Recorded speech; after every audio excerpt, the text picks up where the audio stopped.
কালকে যে হাটে গেলেন দেখে এমনি কি কাহিনীটা একটু কম তো। আরে মামু কালকে হাটে গেছি, হাটে যা মনে করো ছাগল বেচবার গেছি, ওখান মানুষ আছে না ভালো মন্দ, হ্যাঁ। একজনে খালি বলদা ঘুরে, তা আমি ঘুরে হালা আমার মোবাইল দেখছি নি, হ্যাঁ মোবাইল আবার দেখি, আবার আমাকে খারা তুই আমার মোবাইল দেখবি, হ্যাঁ। হ্যাঁ যার যার লগে বলে আল্লাহ আছে হার বলে কোনো ভয় নাই, মরণের ভয় নাই, আল্লাহ রসুল তার লগে আছে তার লগে মরণের ভয় নাই। হ্যাঁ। আমি মোবাইলটা বাইর করে আরে দেখাইলাম, দেখা দুহা আবার ঠিক করে এইভাবে মুভি দেখা আবার গুঞ্জাছিলাম।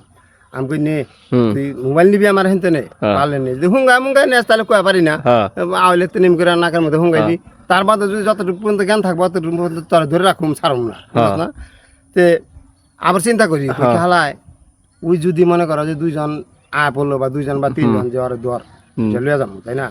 তাই আমি চিন্তা করি আমার হাত তো ভাঙ্গা, এটা ভিতরে রড বড় আছে দুইটা রড বড় আছে, তা আমাকে কি রড মোটা হলে লাগে আবার ফিরা লাগামু না, এইটা দিয়ে মনে করো ঘুষি আরম্ভ করো আমার দাঁত দুধ ফালা দিব একবারে, আর যদি না হয় যদি রড বাইরে গেল তো ওই রড দিয়ে বাইরে না লাগে আবার ভরুন রড, সমস্যা কি আছে? রড লাগে আবার ভরুন, ব্যথা পাইবেন না?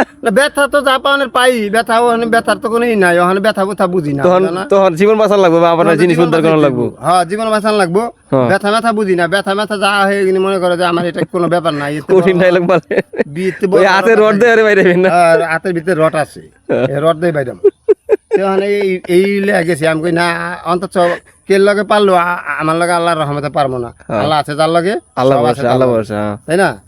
এই চিন্তা ভাবনা কইরা বাস পরে দেখি যে না বেটা যতই কাছে আইবার চায় আমি দূরে, বুঝা না? আছে তো অনেক সময় দামি মোবাইল দেখলে ওই নেশা খাওয়াই বা যে কোনো জিনিসই করে, হ্যাঁ করে এরকম। থাপা দল লয়ে যাবার চাই, তো থাপা দল লয়ে গেলে কি করতেন? থাপা দল লয়ে গেলে তো নিয়ে পারতো না, থাপা দা নিল আর শার্ট ছিঁড়া হইলে তো আর ধরতাম, বাঙ্গা থাকা তাই কি রট আছে না হাতের মধ্যে, লোহা আছে না, ওই তো জানে না আমার হাতের মধ্যে লোহা আছে, তাহলে তো ওই ধরবো না, আড্ডা তোমার বইমার বাবা লোহা ধরবো ওই মনে করে এইটার ধরবো না, যদি খালি জানে যে ওর হাত ভাঙ্গা হাতে লুয়া লাগাইলে আছে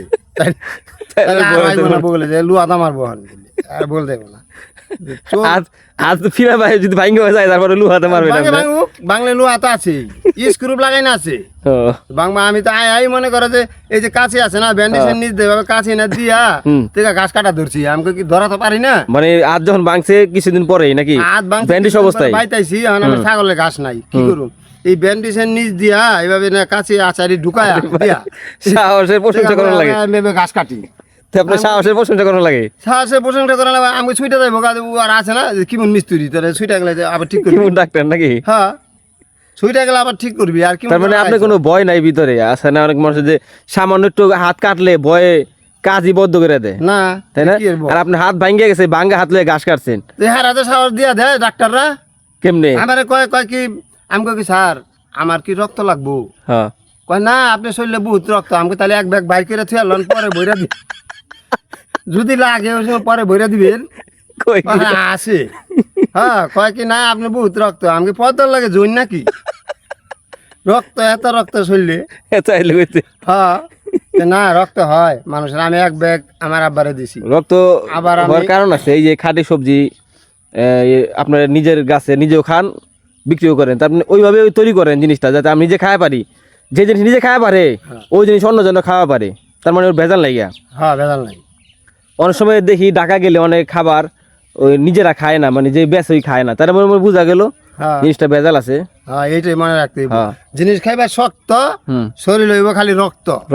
সবজি খাবেন জীবাণুমুক্ত, শরীরও হবে রক্ত, ঠিক আছে না?